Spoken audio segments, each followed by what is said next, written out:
Si a Rusia se le ha embargado y excluido de muchas actividades por la invasión de Ucrania, ¿qué crees que le espera a Israel? Ya lo he dicho. Las sanciones de Israel van a venir poco a poco. Europa, una de las barbaridades de las que está perfectamente consciente es el antisemitismo. El antisemitismo nació y se desarrolló en Europa acusando a los judíos de haber matado a Cristo. Hombre, que es una acusación bastante gordita. No es acusarlos de, ahí mataron a alguien, ¿no? Todo el mundo mató a alguien. No, es que mataron a Jesucristo.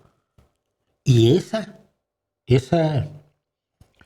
señal, ese baldón, esa etiqueta persiguió a los judíos durante 2000 años.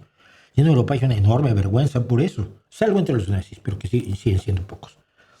Entonces, le cuesta trabajo a Europa darse cuenta de que el gobierno actual de Israel, que no Israel y que no los judíos, el gobierno actual de Israel merece tantas o más sanciones como Putin.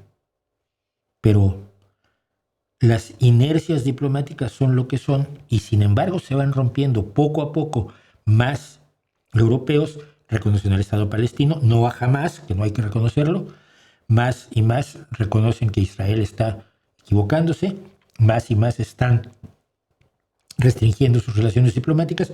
Las cosas nunca van tan rápidas como quiere uno cuando está fuera del gobierno y solo se da cuenta de por qué van tan lentas cuando está dentro de los gobiernos, desgraciadamente.